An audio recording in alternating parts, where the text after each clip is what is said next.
我愿意。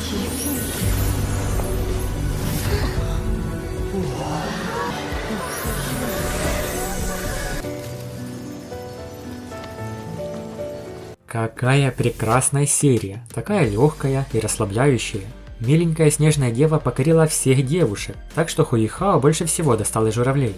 Чисто с улыбкой на лице смотришь на бедного Сюй Сенши, как он добивается Дзянь Наньнань, но она до сих пор не может его простить. А все дело в ритуале пробуждения духа Сюаню. Это довольно пикантная история, так что видео на ютубе и не расскажешь. Хотя, если вы хотите узнать, давайте наберем 2000 лайков и будет рассказ. В серии Дзянь Наньнань отвергла Сюй Сенши, но в книге она его приняла. Хуэйхао все время недоумевал, где же Ван Дун.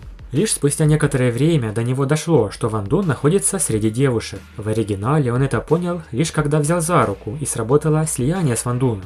В серии же Хуэйхао сам догадался, а значит в аниме он умнее, чем в книге. Да, это Ван Дунер, которая замаскировалась под мальчика при поступлении в Академию Шрека. Почему она решила так сделать? На самом деле есть много примеров Дунхуа, когда девочки маскируются под мальчика. Вот та же Нинтянь из клана Семи Сокровищ. Но Ван Дунер так поступила, чтобы не привлекать внимание своей красотой. Она хотела просто учиться в Академии Шрека и не желала отвлекаться на внимание парней. Так что Хуэйхао еще повезло, что именно с ней он подружился.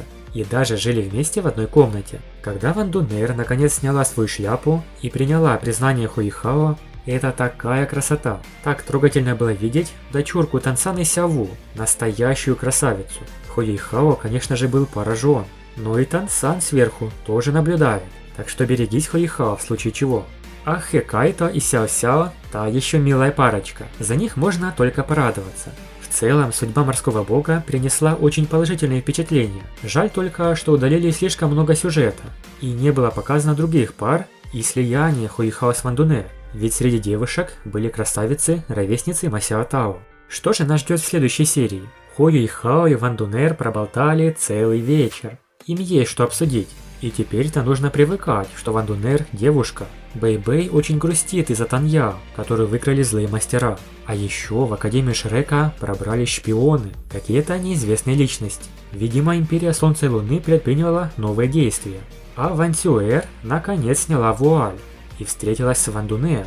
После свиданий на озере морского бога, руководители Академии Шрека решили провести собрание в павильоне, а виновником этого был Хуэйхао. После пребывания в Империи Солнца и Луны он стал непостижимо сильным, шокировав учителей. Это и его новые кольца, включая 4 оранжевых, и дух Снежной Девы. Конечно же, каждый в Академии заинтересуется. Поэтому старейшина Сюаньцзы сказал, что прогресс Хуэйхао совершенно выходит за рамки понимания обычных мастеров, а другие старейшины ожидали объяснения Хуэйхао. Ему даже дали место среди старейшин за столом павильона. И это рекорд для павильона морского бога. Больше всех поразила духовная душа, Снежная Дева. Это просто революция в мире мастеров. Разумное кольцо с сохранением души зверя, и даже больше. Хуэйхао недавно победил титулованного темного дракона Лун Сяояо с помощью Снежной Девы. И на мероприятии «Судьба морского бога» Хуэйхао и Ван Дун объединились и также использовали Снежную Деву, победив 5 противников старшеклассников. Хуэйхао объяснил, что духовная душа не зависит от колец и навыков и может дополнять мастера, не причиняя вреда жизни зверя. Это имеет чрезвычайное значение для напряженных отношений между человеческими духовными мастерами и зверями. Хуэйхао раскрыл метод создания душ и существования Электролюкса. Из превью видно, что Хуэйхао взял Ван Дунер на встречу со своим братом Бэй-Бэем. В настоящее время вокруг Академии Шрека шныряет множество неизвестных сил, вероятно из Империи Солнца и Луны, поэтому они готовят новый план действий. На самом деле причина, по которой Империя Солнца и Луны тайно пробралась в город Шрека, также заключается в Хуэйхао. Они были в курсе, как король драконов Лун Сяояо был побежден Хуэйхао. Также показали Ван Сюэр. Хуэйхао ранее встречал девушку, которая выглядела почти так же, как Ван Дунер. В то же время на ней была вуаль, но ее попросили открыть лицо после поступления в Академию.